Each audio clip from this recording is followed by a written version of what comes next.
All Americans, not only in the states most heavily affected, but in every place in this country, are rightly disturbed by the large numbers of illegal aliens entering our country. The jobs they hold might otherwise be held by citizens or legal immigrants. The public service they use impose burdens on our taxpayers. That's why our administration has moved aggressively to secure our borders more, by hiring a record number of new border guards, by deporting twice as many criminal aliens as ever before, by cracking down on illegal hiring, by barring welfare benefits to illegal aliens.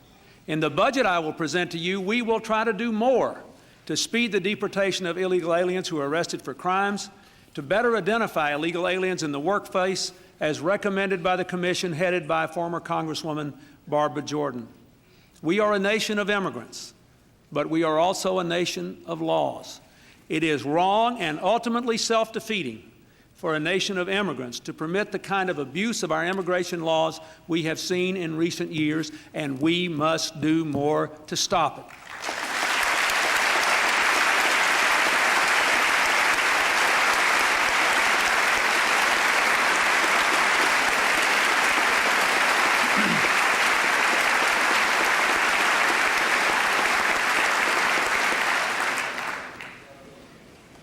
The most important job of our government in this new era is to empower the American people to succeed in the global economy. America has always been a land of opportunity, a land where if you work hard, you can get ahead. We've become a great middle-class country. Middle-class values sustain us. We must expand that middle class and shrink the underclass, even as we do everything we can to support the millions of Americans who are already successful in the new economy. America is once again the world's strongest economic power. Almost 6 million new jobs in the last 2 years, exports booming, inflation down, high-wage jobs are coming back. A record number of American entrepreneurs are living the American dream. If we want it to stay that way, those who work and lift our nation must have more of its benefits.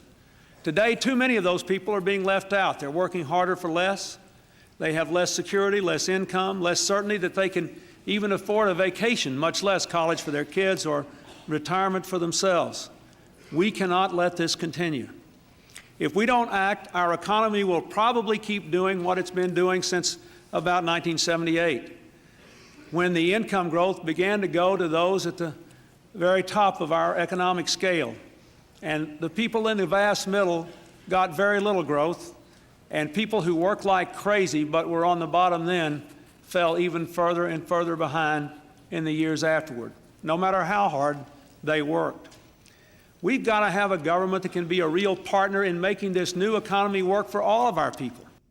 This year, let's give the folks at home something to cheer about.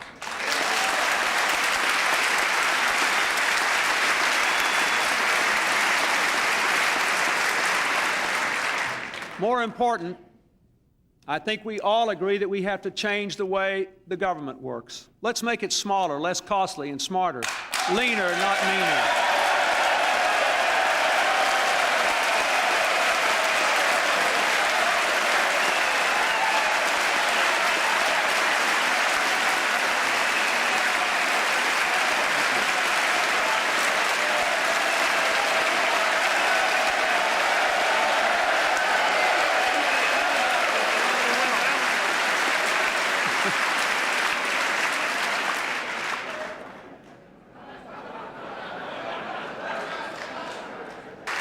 You know, for years before I became president, I heard others say they would cut government and how bad it was, but not much what happened.